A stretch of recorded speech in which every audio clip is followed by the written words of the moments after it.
Hello दोस्तों, नमस्कार। एक बार फिर से स्वागत है आपके अपने यूट्यूब चैनल देव जी के ट्रिक्स में। तो दोस्तों यहाँ पर देख सकते हैं रात को 9:30 बजे यहाँ पर देख सकते हैं कि आपके मॉडल पेपर आपका सॉल्व कराते हैं और इसके पहले हमारी हिंदी की क्लास होती है। अगर वो क्लास थोड़ी सी बड़ी हो जाती है तो ये क्लास आपकी 2-4-10 मिनट लेट हो जाती है, और वो क्लास अगर छोटी हो गई तो फिर आपकी ये थोड़ा जल्दी हो जाती है। बाकी ऐसे आपका क्लास का जो टाइम है बिल्कुल फिक्स है, 9:30 बजे आपकी क्लास है ना आपकी हो जाती है। सभी को गुड इवनिंग, नमस्ते, जय हिंद, सभी को नमस्ते। और बिल्कुल क्वेश्चन आपके बिल्कुल लेवल के हिसाब से रखे गए हैं, बेहतरीन तरीके के आपके हैं, है ना। और कह सकते हैं कि आपकी जो क्लास हम आपको दे रहे हैं, हमें 3 ही क्लास आपकी हैं। थोड़ी लाइट की समस्या चल रही है ना। बारिश के समय कुछ लट्ठे अट्ठे रोड के किनारे गिर गए हैं, इस वजह से थोड़ी सी लाइट की समस्या आ रही है ना। तो इसलिए आपके हैं। बाकी रक्षाबंधन के बाद जैसे कानपुर पहुँचेंगे तो आप लोगों की क्लासें पूरी अच्छी तरीके से यहाँ पर मिलने लगेंगे और मैराथन क्लासें भी होंगे, ठीक है। तो आपको जो योरेज है वो हम आपको योरेज पूरा करवा देंगे, ठीक है।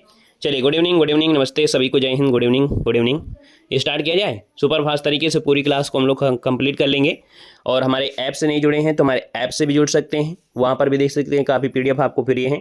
बाकी हमारा कोर्स भी आपका है, प्रिंटेड नोट्स के साथ है, टाइपिंग नोट्स के साथ है, वन लाइनर के साथ भी है, 40 मॉडल पेपर भी हैं, साथ में यहाँ पर ऑब्जेक्टिव क्वेश्चन भी आपके हैं, है ना। सब चीज़ें आपकी हैं। तो आप लोग हमारे ऐप से भी जुड़ सकते हैं और अपनी तैयारी भी कर सकते हैं। बाकी टेलीग्राम पे हम डेली के डेली PDF भी भेज देते हैं, जिससे आप लोग और भी चीज़ें हैं उनको भी आप लोग कवर कर सकते हैं। गुड इवनिंग, नमस्ते, सभी को जय हिंद। तो चलिए स्टार्ट करते हैं, स्टार्ट किया जाए।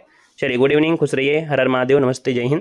चलिए, पहला क्वेश्चन आपकी स्क्रीन पर है और आपसे कह रहा है कि भारत के संविधान का किस अनुच्छेद में संसद विधि द्वारा किसी भी राज्य की सीमाओं में परिवर्तन कर सकेगी और क्षेत्रफल बढ़ा सकेंगे। सर, हमें आपको आर्टिकल पढ़ाया है और नहीं पढ़ा है तो फिर से हम आपको पढ़ा देंगे। तो याद रखना है, 1 की अगर बात करते हैं तो आप कहेंगे सर ये आर्टिकल नंबर कौन सा होता है? B, यानी अनुच्छेद नंबर आपके 3 के तहत संसद विधि किसी भी राज्य की सीमा में परिवर्तन कर सकती है, उसका क्षेत्रफल बढ़ा सकती है। यानी सर जी ऑप्शन नंबर आपने B चुना है तो आपका जवाब बिल्कुल सही होगा। तो सर जी अनुच्छेद 2 क्या कह रहा है? यह अनुच्छेद 2 भी कंफ्यूज करेगा। यानी अनुच्छेद 2 में कहता है कि नए राज्य का प्रवेश या नए राज्य का समापन। तो याद रखिए, नए राज्य का प्रवेश या जो समापन होता है वो अनुच्छेद 2 में होता है। क्लियर हो गया है। आइएगा, नेक्स्ट क्वेश्चन नंबर आपका दिया है दूसरा। निम्न में से कौन सी मूल अधिकार हैं जो केवल भारतीय नागरिकों को प्राप्त हैं? चलिए भाई, जवाब देना है दूसरे नंबर में। बिल्कुल जबरदस्त क्वेश्चन आपका लिया गया है। आप कहेंगे सर जी सिर्फ और सिर्फ ये मूल अधिकार केवल भारतीय नागरिकों को हैं, और ये कौन से आपके हैं? तो याद रखना, अनुच्छेद नंबर 15, अनुच्छेद नंबर 16, अनुच्छेद आपकी 19 है, अनुच्छेद आपका 29 और आपका 30। क्लियर है? ठीक है सर। तो आपका जो आंसर मिलेगा वो आपका C नंबर है, यहाँ पर राइट हो जाएगा, याद रखना है, ठीक है ना। बाकी सब के बारे में अलग से हम आपको पढ़ाएंगे तो आपको दिक्कत नहीं होना है। सर क्वेश्चन नंबर आपकी 3 में चलते हैं। 3 नंबर आपसे कह रहा है कि मानव के दुर्व्यापार और बालाश्रम का निषेध अनुच्छेद 30 में। हमने कहा सर जी आपका जब मानव लगा दे तो आपका 23 ही होता है, तब आपको 24 नहीं लगाना है। अल्पसंख्यकों के वर्गों में हितों का संरक्षण होगा, आर्टिकल नंबर आपके 29 में। आप कहेंगे सर ये भी बिल्कुल आपका सही है।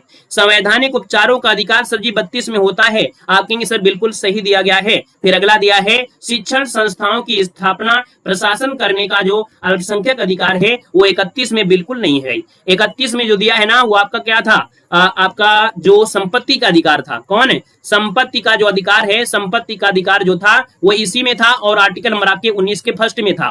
तो ये 2 जगह संपत्ति के अधिकार को था, वो हट गया है। तो सर जी कहेंगे सर तीसरे नंबर का जो सही ऑप्शन होगा वो बनेगा अनुच्छेद 30। क्या होता है? अनुच्छेद 30 होता है। क्लियर हो गया है। चलिए आगे बढ़ते हैं। क्वेश्चन आपसे पूछा गया है आपसे 4 नंबर कि न्यायिक पुनरावलोकन की जो शक्ति है वो सर्वोच्च न्यायालय को किस अनुच्छेद के तहत प्राप्त किया गया है? चलिए सर यहाँ पर जवाब देना है। क्वेश्चन आपका बिल्कुल अच्छा है और दमदार क्वेश्चन आपका है, समझिए और जवाब दीजिएगा।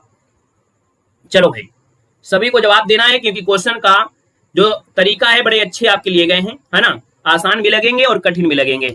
यानी देखा जाए तो आपका 4 नंबर है और 4 का ऑप्शन आ गया है C नंबर। यानी देखा जाए तो न्यायिक पुनरावलोकन की जो शक्ति है सर्वोच्च न्यायालय के अनुच्छेद के तहत तो अनुच्छेद 32 और अनुच्छेद 137। यानी जो ऑप्शन आ गया है यहाँ पर C नंबर जवाब बिल्कुल राइट हो जाएगा। यानी अनुच्छेद जो 32 है वो 32 में क्या होता है, रिट डालने की शक्ति होती है, साथ ही न्याय के पुनर्लोकन की शक्ति होती है। और सर अनुच्छेद जो 137 होता है, इसके तहत अनुच्छेद 137 के तहत न्यायिक पुनर्लोकन की शक्ति सर्वोच्च न्यायालय के पास है। ये ऑप्शन आपका सी राइट हो जाएगा। राधे राधे, वेलकम, स्वागत, अभिनंदन। सर 5 नंबर दिया गया है, कह रहा है सर निम्न पर विचार करना है, क्या सही है क्या गलत है ये आपको देखना है। कह रहा है वाक स्वतंत्र और अभिव्यक्ति स्वतंत्र का अधिकार है, यानी पहला ऑप्शन आपसे कह रहा है तो ध्यान देते हैं। फिर यह संपत्ति का अधिकार है, सर शिक्षा का अधिकार है, तो आप कहेंगे सर संपत्ति का अधिकार तो हटा दिया गया है। और 300 के ए में आपको कानूनी अधिकार दिया गया है, यानी सर ये ऑप्शन आपका सी नंबर राइट हो जाएगा। ये आपका फर्स्ट और थर्ड केवल सही है। जिसका जिसका सही हो कमेंट करते चलिएगा, बाकी परेशान नहीं होना है, हताश नहीं होना है, क्योंकि तैयारी धीरे धीरे ही आपकी होगी। देखो दिया गया है भारत को कितने प्राकृतिक प्रदेशों में विभक्त किया गया है। 6 की अगर बात कर लेते हैं तो भारत को कितने प्राकृतिक प्रदेशों में, तो आप कहेंगे सर ऑप्शन नंबर आपका क्या बनेगा, तो यहाँ पर ऑप्शन बनेगा सर जी बी, यानी 4 प्राकृतिक प्रदेशों में। ये 4 कौन से हैं, तो उत्तर का पर्वतीय प्रदेश, प्रायद्वीपीय पठार, विशाल मैदान और तट और साथ में द्वीप, तट और द्वीप। यहाँ पर ऑप्शन नंबर क्या हो जाएगा, बी नंबर राइट हो जाएगा। अच्छा अगला कहीं कहीं होता है तट को अलग कर देते हैं और द्वीप को अलग कर देते हैं, तब वो 5 जबरदस्ती बना देते हैं, लेकिन तट और द्वीप को एक में काउंट करते हैं। अगला क्वेश्चन दिया गया है कि भारत की सबसे नवीन पर्वत श्रेणी कौन सी है। तो सर जी पहली बात ये पढ़े हैं कि अगर आप आ जाता सबसे पुरानी तो भी आप लगा देते अरावली। सर जी अरावली सबसे पुरानी है, क्या है, अरावली सबसे पुरानी है। तो सर जी जो शिवालिक श्रेणी है ये आपके हिमालय का क्या है, हिमालय के पार्ट है, और हिमालय जो आता है वो शिवालिक यानी आपकी किसमें, नवीनता में आता है। तो सर जी ऑप्शन नंबर क्या बनेगा, ये बी नंबर इसका राइट हो जाएगा। ठीक है ना, शिवालिक आपका बनेगा। शिवालिक जानते हैं ये जो आपका हिमालय होता है, हिमालय के नीचे वाला जो आपका भाग होता है वो आपका शिवालिक होता है, साथ ही याद रखना है ये वाला जो ऑप्शन आ गया बी नंबर वो राइट हो जाएगा। क्लियर है ना। चलिए अगला क्वेश्चन दिया गया है कि करेवा किस प्रजाति हेतु अत्यंत उपयोगी है। यहाँ पर जो करेवा है वो किसके लिए प्रयोग होता है, यानी ये करेवा है क्या, नया शब्द आपको लग रहा होगा, है ना। जब नवा शब्द लग रहा है तो परेशान नहीं होना है। यानी ये आपके भू आकृति हिमालय की कश्मीर हिमालय क्षेत्र में पाई जाती है। यानी जो करेवा आपका होता है वो केसर के लिए जानी जाती है। यानी आप कहेंगे सर करेवा जो आपकी है वो केसर की खेती के लिए सबसे महत्वपूर्ण आपका होता है, यानी ये केसर के लिए अत्यंत उपयोगी है। तो ऑप्शन आपका बी हो जाएगा। नया भी पॉइंट आपको मिलेगा, परेशान नहीं होना है। ठीक है ना, क्लियर है। ये बताते चल रहे भैया कि जो केसर है ये करेवा है वो आपकी केसर की खेती के लिए होता है, सबसे उत्तम होता है। ऑप्शन आपका बी बनेगा। ठीक है, जितना फैक्ट की जरूरत होगी उतना फैक्ट हम आपको बताते चलेंगे। सर जी 9 नंबर आपको दिया गया है, निम्नलिखित में से क्या दिया गया है।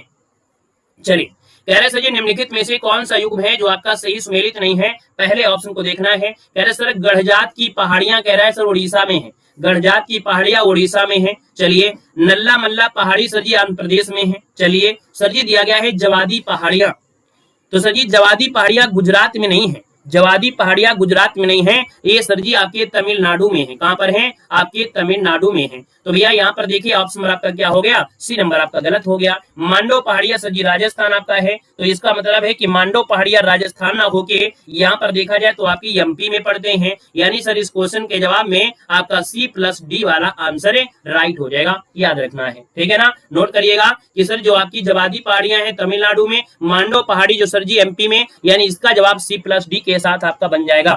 आगे बढ़िएगा, क्वेश्चन आपसे दिया गया है। चलिए आपको भी शुभकामनाएं ढेर सारी। क्वेश्चन आपसे दिया 10 में, निम्नलिखित में से कौन सा विकल्प है जो सही सुमेलित नहीं है। चलिए 10 नंबर देना है, कौन सा नहीं सही सुमेलित है। सर मरखा घाटी जो आपकी है लद्दाख में है, मरखा घाटी जो आपकी लद्दाख में है ना। सांगला घाटी जम्मू कश्मीर में आपकी नहीं है। यानी जो सर जी सांगला घाटी है ये सर किन्नौर जिला आपने सुना है कि नहीं सुना है।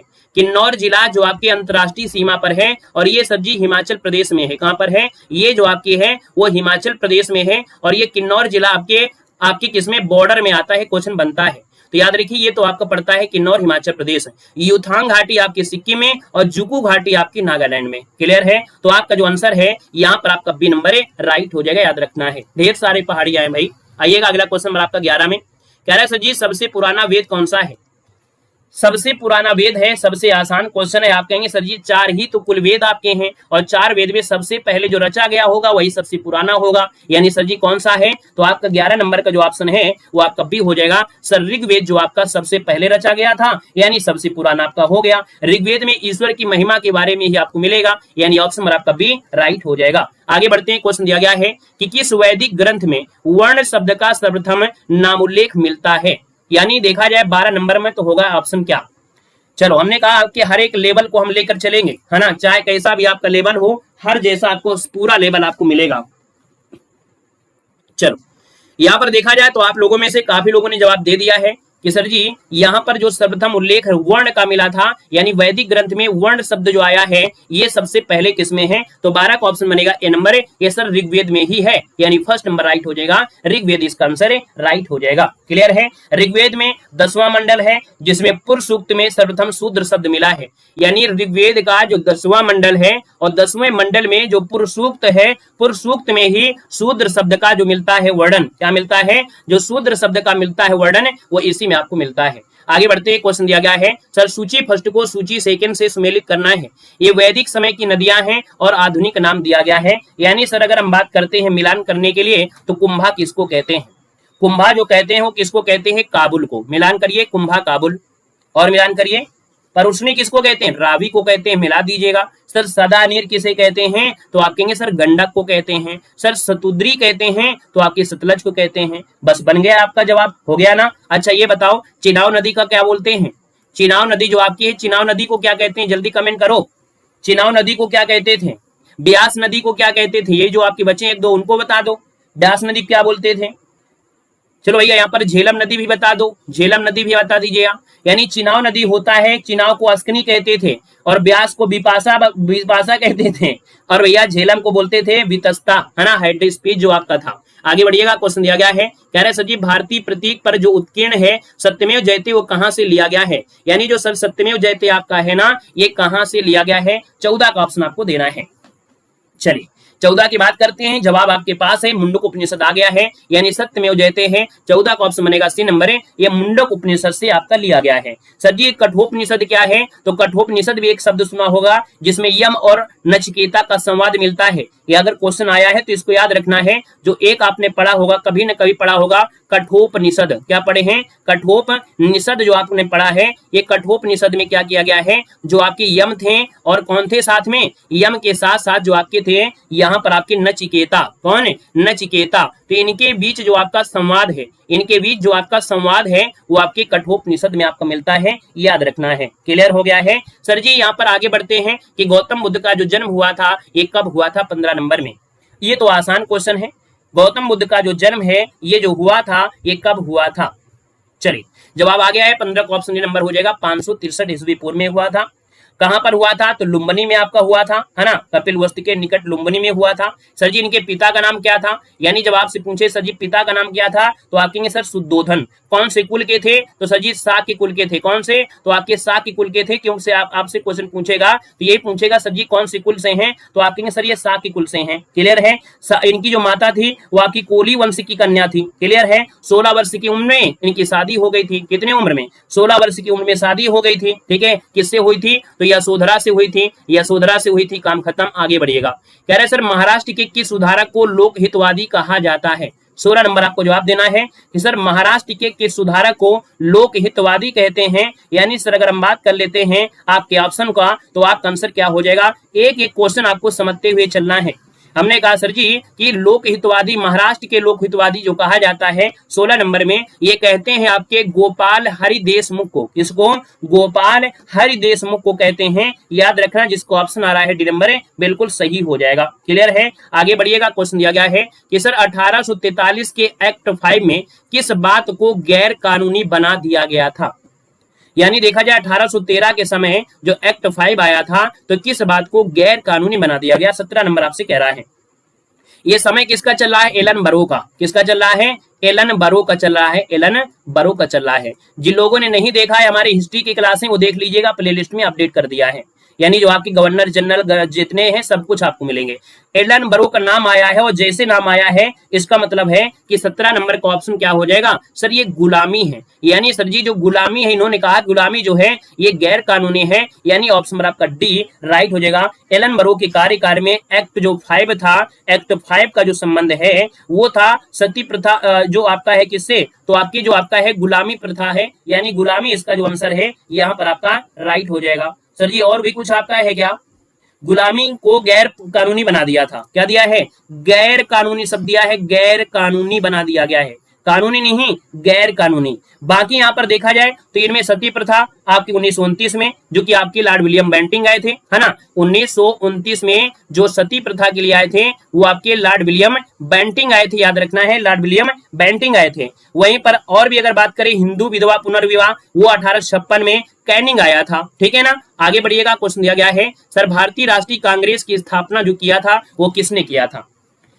चलिए 18 नंबर है और 18 की बात करते हैं तो राष्ट्रीय कांग्रेस, भारतीय राष्ट्रीय कांग्रेस की स्थापना एवो ह्यूम, यानी सर जी फर्स्ट नंबर इसका राइट हो जाएगा। कौन है? फर्स्ट नंबर राइट हो जाएगा। एवो ह्यूम कब किया गया था सर? 1885 में किया गया था। पहले ये पुणे में होने वाली थी, यानी जो आपकी ये हुई थी पुणे में होने वाली थी, लेकिन वहां पर प्लेग की वजह से ये मुंबई में हो गई थी। मुंबई में जो आपका संस्कृत तेजपाल आपका था, है ना सर जी, किसके समय हुई थी? तो डफरिन के समय। किसके समय? तो आप कहेंगे सर डफरिन के समय ये 1885 वाली भारतीय राष्ट्रीय कांग्रेस की स्थापना हुई थी सर जी, याद रखना है।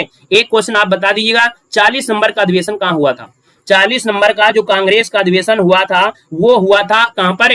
1925 और आपके कानपुर में। और कानपुर की बात करते हैं तो अध्यक्ष कौन बनी थी ये बता दीजिए बस। सरोजिनी नायडू बनी थी, याद रखिए सरोजिनी नायडू आपकी बनी थी। बाकी बताने के तो आपको ढेर सारे बता दें, लेकिन क्या जरूरी है। यहाँ पर आगे बढ़ते हैं, क्वेश्चन दिया गया है कि भारतीय राष्ट्रीय कांग्रेस का एकमात्र अधिवेशन है जिसकी अध्यक्षता महात्मा गांधी ने किया था।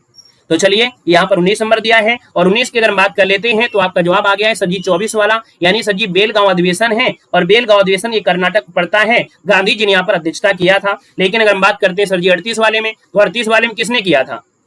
38 वाले में किसने किया था? 38 वाला बताइए जल्दी से। 38 वाला बोस ने किया था, बिल्कुल सही है। आप कहेंगे सर बोस जी जो आपके हैं, यानी सर जी जो आपकी सुभाष चंद्र बोस हैं, सुभाष चंद्र बोस ने जो किया था वो 1938 में किया था। और 39 वाले में इन्होंने त्याग पत्र दे दिया था। सर जी यहाँ पर 1907 वाला जो था सूरत अधिवेशन है, इसकी अध्यक्षता रास बिहारी बोस। कौन है? रास बिहारी बोस। रास बिहारी बोस के द्वारा ये चारों बहुत पॉइंट आपके आईएमपी हैं। क्यों? कि सूरत अधिवेशन में ही जो नरम दल था, गरम दल था, वो सर जी क्या हो गए थे? अलग हो गए थे, यानी सूरत अधिवेशन में फूट पड़ गई थी, इसलिए बिल्कुल आपका आईएमपी है, याद रखना है। क्लियर है? और आगे बढ़ते हैं, क्वेश्चन दिया गया है कि निम्नलिखित में से किसे भारतीय अशांति का जनक कहा जाता है? तो भारतीय अशांति का जनक जो कहते हैं वो किसको कहा जाता है? यहाँ पर देखा जाए तो आपका आंसर होगा क्या 20 नंबर में? तो आप कहेंगे सर ये आपके बीजी तिलक हैं। क्या हैं? बीजी तिलक हैं, यानी बीजी तिलक को कहा गया है। और यहीं पर अगर आपसे पूछे ये नारा दिया किसने था, ये अच्छा क्वेश्चन है कि सर ये जो नारा दिया है यानी भारतीय अशांति का जनक जो कहा है वो किसने कहा था? तो ये जो कहा था वो किसने कहा था? वेलेंटाइन सिरोल ने। कौन है? तो आप कहेंगे सर ये जो आपके थे सिरोल ने कहा था, वेलेंटाइन सिरोल ने कहा था भारतीय अशांति का जनक बीजी तिलक को। ऑप्शन नंबर राइट हो जाएगा। क्लियर है? अच्छा, बीजी तिलक ने एक शब्द कहा था स्वराज मेरा जन्मसिद्ध अधिकार है, इसको लेकर रहूंगा, ये किसने कहा था? बीजी तिलक ने कहा था। तो इनसे काम तो आपका हो गया है, ठीक है ना। चलो भैया एक पॉइंट और बता दो, इन्होंने एक किताब लिखा था और एक किताब थी गीता रहस्य, है ना। क्या?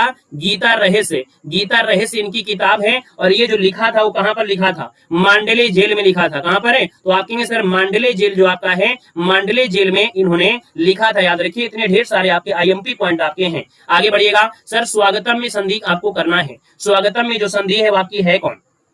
चलो मतलब स्वागतम यानी युवा में आधा अक्षर है, आप कहेंगे सर यह संधि आपका हो जाएगा, यानी 21 को ऑप्शन बनेगा ए नंबर। अगला है सर कौन शब्द आपका शुद्ध दिया गया है, यानी 22 नंबर की बात करते हैं तो अधिशासी। अधिशासी यानी सर जी क्या ये वाला सही बनेगा? क्या ये सही बनेगा या ये वाला सही बनेगा? कौन सा है सर जी? ये वाला सही है, अधिशासी। ऑप्शन आपका ए नंबर राइट हो जाएगा। अगले पॉइंट में आते हैं। अगला पॉइंट आपके सामने है और आपसे क्या दिया गया है उसको यहाँ पर देना है। निम्नलिखित में से कौन सही आपका है? विकल्प आपको चुनना है। पुल्लिंग दिया गया है सर, स्त्रीलिंग दिया गया है। इसको तो अभी हमने करवाया था यार।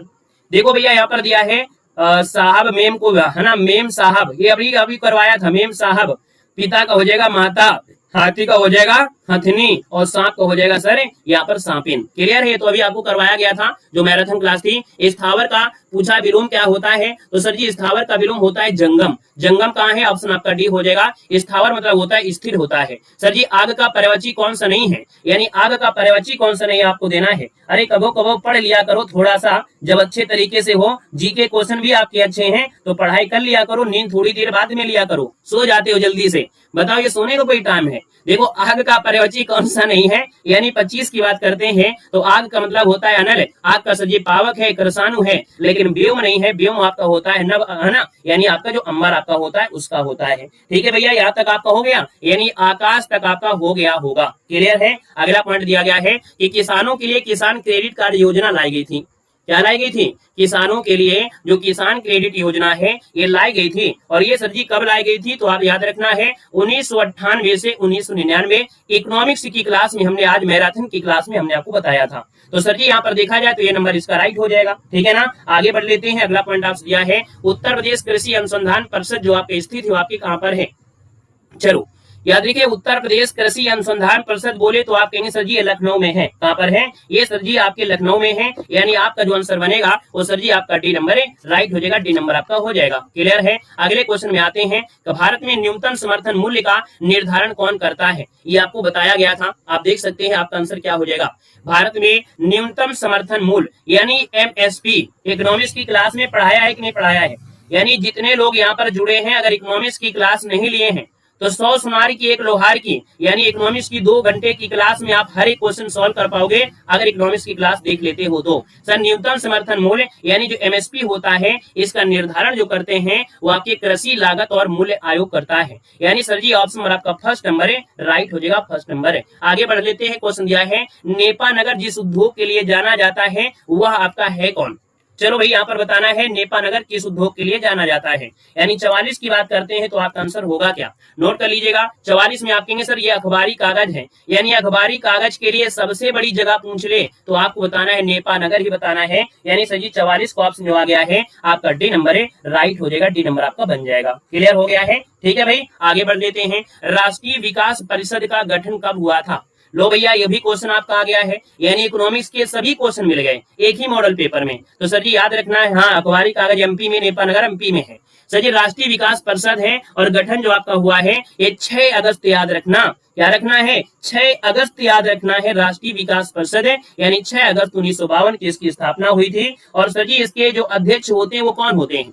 इसके जो आपके अध्यक्ष होते हैं वो आपके होते कौन है? सर जी भारत के पीएम होते हैं, यानी भारत के जो भी पीएम होंगे वो इसके क्या होंगे सर? अध्यक्ष होंगे। अगर पूछे सर जी कैसी संस्था है तो संविधानेतर संस्था है। कैसी है? तो राष्ट्रीय विकास परिषद संविधानेतर है। क्यों? संविधान के बाद बना है। भैया गठन कब हुआ है? संविधान के बाद हुई है, यानी ये संवैधानिक नहीं है, ये जो आपकी है संविधानेतर कहते हैं। यानी सर जी ऑप्शन आपका सी राइट हो जाएगा। क्लियर हुआ? मन खुश हुआ ना? आगे बढ़िएगा। क्वेश्चन दिया गया है, कह रहे हैं सर जी अगला पॉइंट है भारत और चीन के बीच सीमा रेखा जो आपकी है वो अलग करती है, वो आपकी कौन अलग करती है आपको देना है।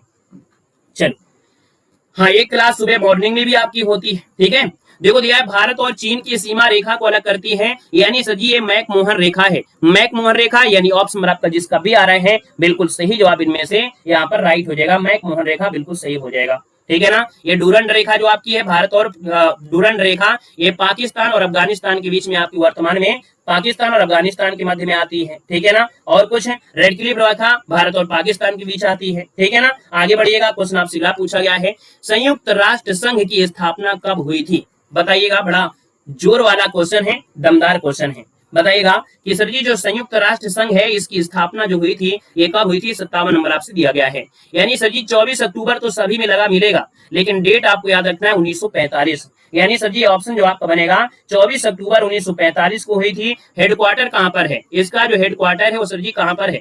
देखो लिख लिख कर बताएंगे तो आपकी दिमाग में नए नए पॉइंट आपको आएंगे, और सामने दिखेगा तो दिमाग में तो किताब भी रहती है ना, इसलिए लिख लिख कर बता देते हैं तो दिमाग में बना रहेगा। सर जी आपका हेडक्वार्टर कहां पर है? संयुक्त राष्ट्र संघ का हेडक्वार्टर जो आपका है ये कहां पर है? न्यूयॉर्क में है। कहां पर है? न्यूयॉर्क हो जाएगा, न्यूयॉर्क, यानी आपके संयुक्त राज्य अमेरिका में हो जाएगा, याद रखना है। ठीक है ना? अच्छा भैया यहाँ पर आगे बढ़ते हैं, ये आगे बढ़ते हैं। अगला पॉइंट दिया है उससे पहले हाँ चलिए अगला क्वेश्चन है, WTO यानी विश्व व्यापार संगठन का मुख्यालय कहां पर है? WTO यानी विश्व व्यापार संगठन का मुख्यालय आपकी जिनेवा हो जाएगा, यानी सर फर्स्ट नंबर इसका राइट हो जाएगा। इसकी स्थापना पूछी जाती है, इसकी स्थापना जो आपकी है वो पूछी जाती है, ये बता दीजिएगा। स्थापना सर जी 1995 में, कब? 1995 में। डेट याद रखना है 1 जनवरी, क्या हो जाएगा? 1 जनवरी में आपकी इसकी स्थापना हुई थी, साथ ही याद रखना है। और प्ले लिस्ट में जाइएगा, हमने जितने भी आपके अंतर्राष्ट्रीय संगठन हैं, भारत के जितने भी आपके संगठन हैं, वो हमने वीडियो बेसिक से बना दिया है, देख लीजिएगा। प्लेलिस्ट बिल्कुल ऊपर कर दिया है, तो आप लोग उस वीडियो को क्रम से 10-10 मिनट के 15-15 मिनट के हमने यहाँ पर बना दिया है, उनको आप लोग देख लीजिएगा, ठीक है ना। बाकी आपकी मर्जी, हमने आपसे जी बता दिया, आपको यहाँ पर समझ लेना है। सर नाटो का मुख्यालय कहाँ पर है? नाटो का मुख्यालय जो आपका है वो आपका है कहाँ? नॉर्थ अटलांटिक जो आपका है इसका मुख्यालय दिया है 59 नंबर में, यानी सर जी ऑप्शन क्या बनेगा? तो ये सर जी ब्रुसेल्स में है, यानी जिसका जो ऑप्शन है यहाँ पर जो ऑप्शन है वो आपका आंसर क्या होगा? सी नंबर है, राइट हो जाएगा। बिल्कुल सही जवाब है ब्रुसेल्स, जिसका ऑप्शन आ रहा है बिल्कुल राइट हो जाएगा। यानी नाटो जो होता है उत्तर अटलांटिक संधि संगठन है, जो आपका ब्रुसेल्स पड़ता है सर जी। ब्रुसेल्स यानी बेल्जियम, बेल्जियम जानते हैं, बेल्जियम सुने हैं, वहीं पर आपका है मुख्यालय। इसकी स्थापना जो हुई थी ना 1949 को इसकी स्थापना हुई थी, 1949 को, ठीक है ना। और सर जी आगे बढ़ लेते हैं कि दक्षिण पूर्वी एशियाई राष्ट्रों का संघ यानी जो आसियान है, तो आसियान की स्थापना कब की गई थी? तो सर आसियान की स्थापना जो आपकी हुई थी ये 67 में हुई थी। 67 तो यहाँ भी है और 67 तो यहाँ पर भी है, लेकिन काम कौन सा बनेगा? सर यहाँ पर 8 अगस्त वाला सही है, यानी याद रखिए 8 अगस्त 1967 को आपके आसियान की स्थापना हुई थी। ऑप्शन नंबर आपका फर्स्ट नंबर इसका राइट हो जाएगा। सर मुख्यालय कहाँ पर है, यानी इसका जो हेडक्वार्टर है सर वो कहाँ पर है? तो हेडक्वार्टर जो आपका है इंडोनेशिया, यानी जो आपका जकार्ता है, कहाँ पर है? जकार्ता जो आपका है, जकार्ता वो इंडोनेशिया में है। क्लियर है। अगला पॉइंट दिया गया है, गुटनिरपेक्ष आंदोलन के देशों का प्रथम शिखर सम्मेलन कहां पर हुआ था? चलो, गुटनिरपेक्ष आंदोलन के देशों का प्रथम शिखर सम्मेलन जो हुआ था ये कहां पर हुआ था? तो दोस्तों याद रखना है इसकी जो आपकी स्थापना है वो आपकी 1961 में इसकी स्थापना की गई थी। और आपसे पूछे सर कि इसका जो है कहां पर? तो बेलग्रेड में है। बेलग्रेड कहां पड़ता है? तो बेलग्रेड पड़ता है सर्बिया में। कहां पड़ता है सर? ये पड़ता है सर्बिया में, पड़ता है सर्बिया में पड़ता है जो आपका बेलग्रेड है, यानी ऑप्शन नंबर आपका डी इसका राइट हो जाएगा, नोट कर लेना है। क्लियर हो गया है। और आगे बढ़ लेते हैं, क्वेश्चन आपसे अगला पूछा गया है, सर इंटरपोल की जो स्थापना है किस वर्ष की गई थी? चलो, जितने भी महत्वपूर्ण पॉइंट है एक साथ हमने यहाँ पर ले लिया है ना। अब बताइएगा इंटरपोल की स्थापना किस वर्ष हुई थी? अलग अलग पढ़ते तो समझ में नहीं आता, और एक साथ में मिल गए हैं तो सही है, पूरे पूरे पॉइंट आपको बन जाएंगे। इंटरपोल दिया है सर, इसकी स्थापना जो आपका दिया गया है, इंटरपोल मतलब क्या होता है मालूम है?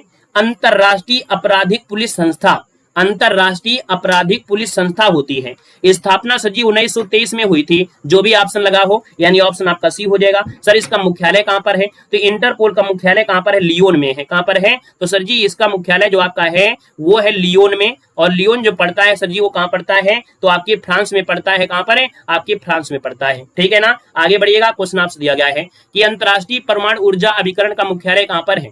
अंतरराष्ट्रीय परमाणु ऊर्जा अभिकरण का मुख्यालय जो आपका है वो कहां पर आपका है बताना है।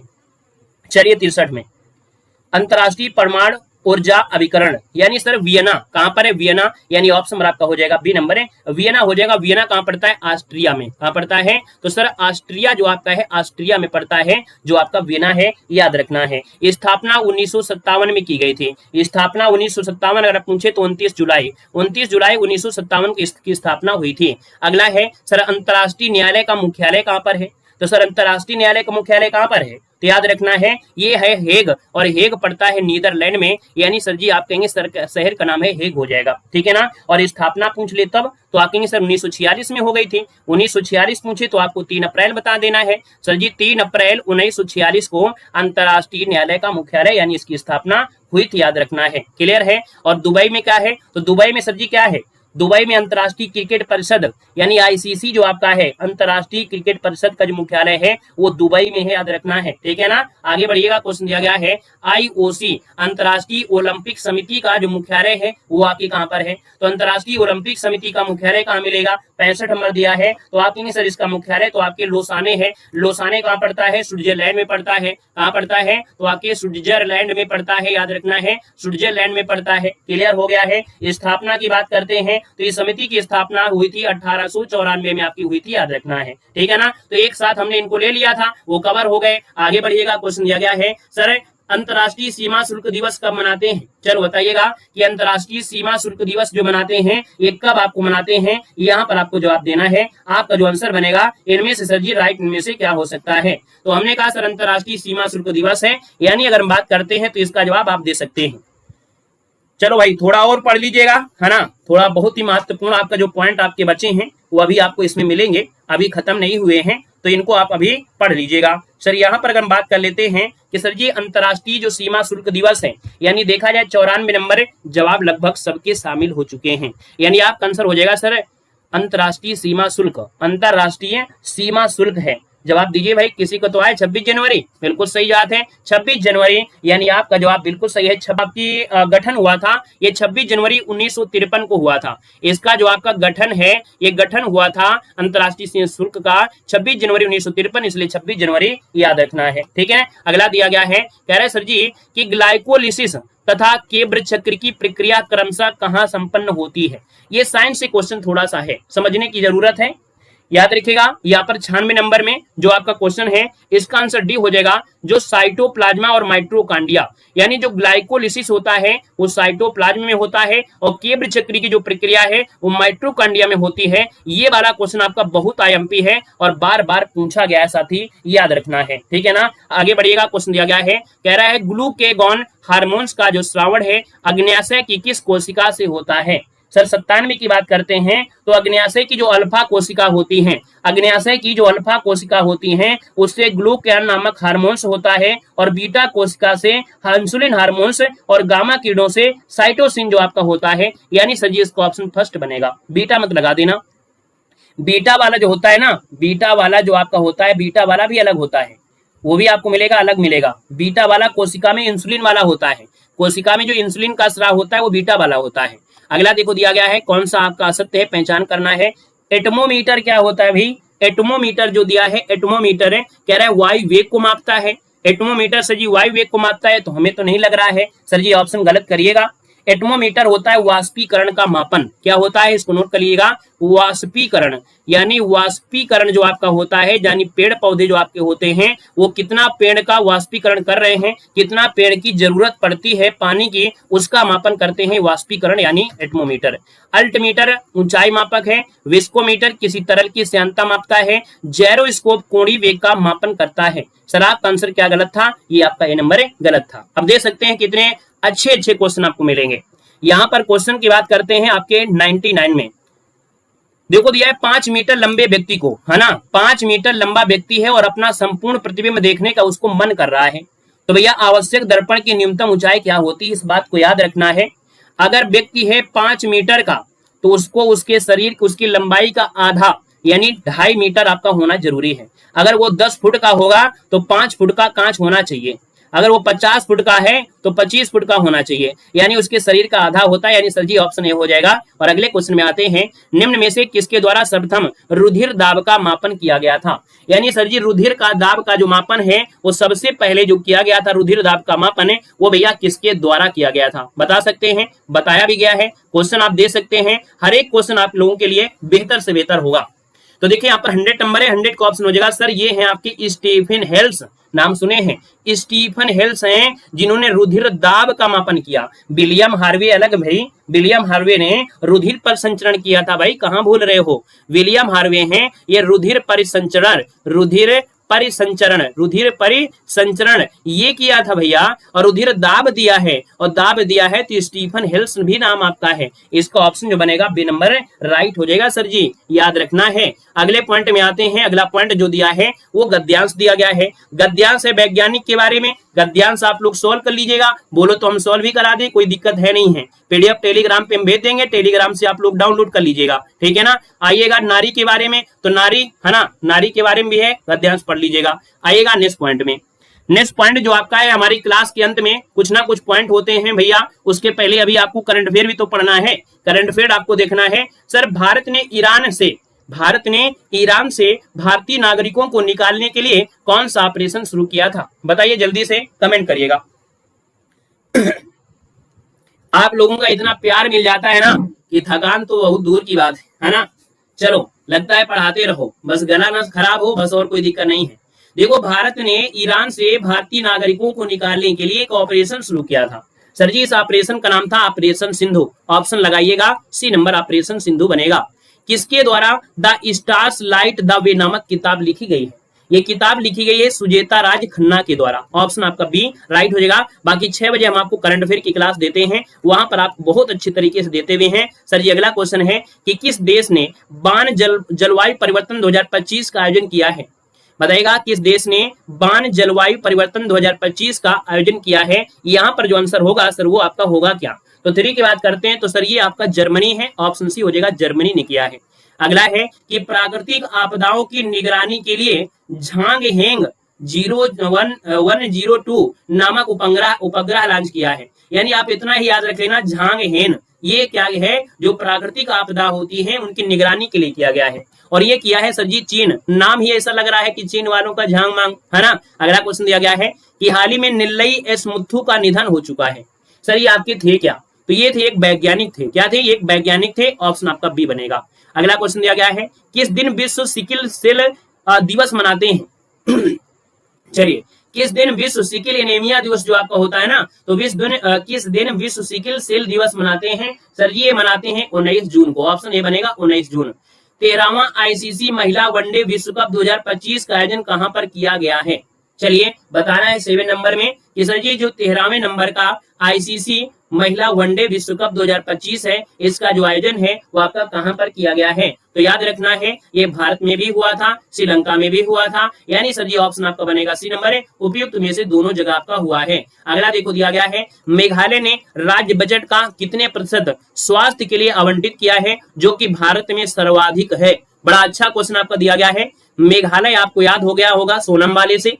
तो सर जी मेघालय ने अपने स्वास्थ्य के लिए आवंटित किया है भारत का सबसे बड़ा बजट, है ना। तो सर जी यहाँ पर देखा जाए 8 नंबर में, सर जी यहाँ पर देखा जाए तो 5% बजट अपने स्वास्थ्य सेवाओं के लिए निकाला है, जो कि भारत में देखा जाए 7 नहीं 8%, 5 नहीं भैया 8% करना है। याद रखना है यहाँ पर 8% आपका बजट है जो सबसे ज्यादा है। 8% लगाइए सर, 5 नंबर गलत हो गया था, 8% लगाना है। यह सबसे बड़ा बजट है जो कि स्वास्थ्य के लिए याद रखना है मेघालय ने। अगला क्वेश्चन दिया गया है कह रहे सर अंतर्राष्ट्रीय धार्मिक स्वतंत्रता शिखर सम्मेलन 2025 का आयोजन किस शहर में किया गया है?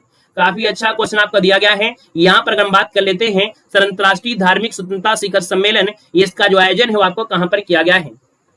चलिए हम भूलने नहीं देंगे, है ना, हम भूलने नहीं देंगे।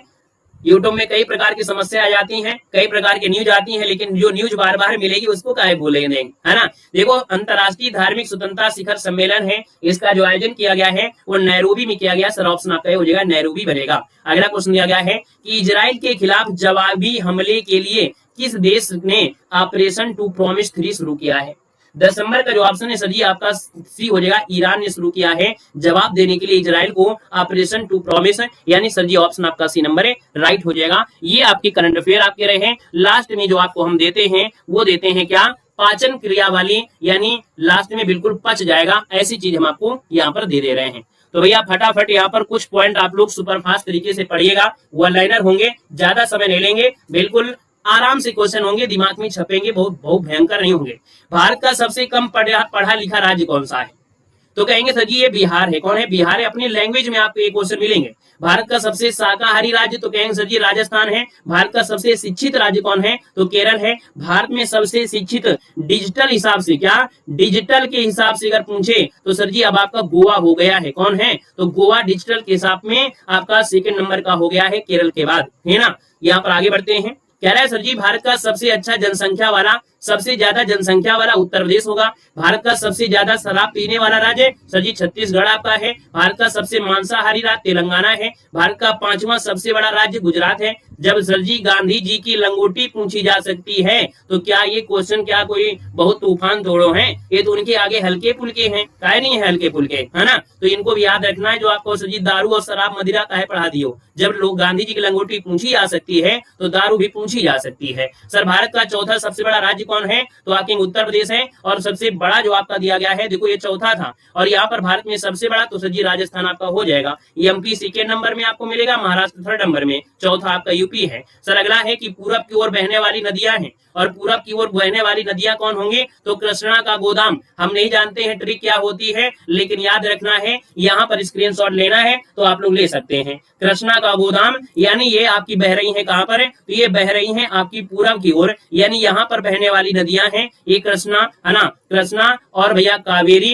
गोदावरी, दामोदर और माही नदी, ये सब बहती हैं आपकी पूरब की ओर। और पश्चिम की ओर बहने वाली कौन सी नदियां हैं, तो पश्चिम की ओर समानता, ये भी पढ़े होंगे, समता भी पढ़े होंगे। सजी नाश्ते में घी ले लो, है ना, आज क्या करना है, नाश्ते में घी ले लो ना है, यानी ना से नर्मदा नदी, सा से साबरमती, ता से ताप्ती, में सर जी माही, और घी से घग्गर, और लो सर जी आपका लूनी, ठीक है ना। तो ये नाश्ते में ले लीजिए, ये पश्चिम की ओर बहने वाली है, ठीक है। आगे बढ़िएगा, देखो कुछ आपके सामने एक पॉइंट दिख रहा है। आज आपने यहाँ पर देखा, पढ़ा है कुछ आपने चैनल, लेकिन आज आपको दिखेगा पूरा पूरा साफ साफ। सर जी ये लक्षद्वीप है, और ये आपका मिनी काय है, यानी ये भारत आपका है, और यहाँ छोटे छोटे आपका द्वीप बने हुए हैं। इन द्वीपों में सर जी ये लक्षद्वीप है, और ये सर जी बना है मिनी काय। इनके बीच जाता है 9 डिग्री चैनल। क्या जाता है, 9 डिग्री चैनल। तो ये 9 डिग्री चैनल अब याद रहेगा, कहाँ मिलेगा, याद रखिए कहाँ मिलेगा, तो आप कहेंगे सर जी यहाँ पर आपको मिलेगा, जो कि यहाँ पर दिख रहा है। आते हैं अगले पॉइंट में, अगला है सर जी अंडमान और आपका निकोबार। तो सर जी अंडमान यहाँ से स्टार्ट होता है, निकोबार यहाँ तक जाता है। तो भैया अंडमान निकोबार के बीच में जो चैनल है ना, ये 10 डिग्री चैनल वाला है। सेशन अच्छा लग रहा हो तो दिल से लाइक कर दीजिएगा, बाकी मन ना करे तो कोई दिक्कत नहीं है, ज्ञान लेते रहेगा, ठीक है। तो अंडमान निकोबार के बीच है 10 डिग्री चैनल, मिल गया। आगे बढ़िएगा, क्वेश्चन आपसे अगला पूछा गया है, सर जी ये है आपका भारत और ये है आपका श्रीलंका। तो भारत और श्रीलंका के बीच में जो जाती है एक रेखा, पाक जल संधि, क्या है, पाक जल संधि। तो आपको मिल गया ना, दोनों के बीच ये रेखा जो आ रही है ये पाक जल संधि है। सर ये भी कंफर्म हो गया है। आइएगा अगले पॉइंट में, सर जी ये म्यांमार है, ये जो आपका है म्यांमार है, और यहाँ सर जी अंडमान निकोबार द्वीप है। तो यहाँ पर एक है आपका कोको चैनल, क्या है, कोको चैनल यहाँ पर है, यानी ये म्यांमार है, यहाँ पर अंडमान द्वीप समूह है, इनके बीच जाता है कोको चैनल। तो कभी पूछे कोको चैनल, ये म्यांमार और अंडमान निकोबार के बीच बनाता है। क्लियर हुआ। अगला पॉइंट आइएगा, देखो एक ये है दक्षिण अंडमान और एक है आपका लघु अंडमान। क्या दिया है, ये है आपका दक्षिण अंडमान और एक है आपका लघु अंडमान। सर जी इनके बीच से क्या जाता है, डंकन पास।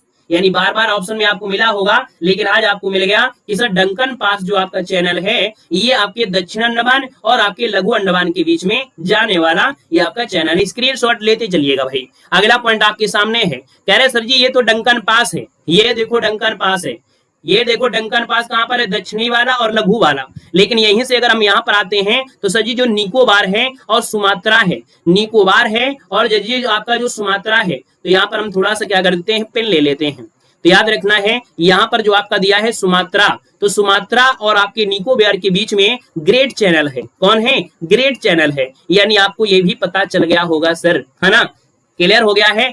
अब हम लोग यहाँ पर कल पढ़ेंगे भारत में प्रथम, यानी हमारी ये जो आपकी शॉर्ट नोट्स होती है, ये हम आपको लास्ट में आपको मन को खुश करने के लिए ये अब आपको पढ़ाते हैं कि सर 5 मिनट में आपने बहुत अच्छा रिवीजन कर लिया और आपके दिमाग में जो भरा था, दिमाग गर्म हुआ था, वो ठंडा हो जाता है। इसलिए इस प्रकार का जो आपका होता है सलाद, वो हम आपको दे देते हैं क्लास के अंत में। सर जी पीडीएफ के लिए टेलीग्राम ज्वाइन कर लीजिएगा, कल की पीडीएफ और आज की पीडीएफ हम आपको टेलीग्राम पे भेज देंगे। दियो जीके ट्रिक जो हमारा टेलीग्राम है, तो टेलीग्राम पर जाकर आप लोग और भी ढेर सारी पीडीएफ जैसे अंकित भाटी सर की हैं, उनको भी पढ़िएगा। कुछ नोट्स जो आपकी इस प्रकार के हैं वो भी हम आपको भेज देते हैं। बायोलॉजी हो, आपकी साइंस हो, भेज देते हैं, तो टेलीग्राम पे जुड़ जाइएगा। बाकी सेशन अगर अच्छा लग गया हो तो चलिए, धन्यवाद सभी को, जय हिंद, वंदे मातरम, गुड नाइट, शुभरात्रि, लव यू ऑल, धन्यवाद, जय हिंद।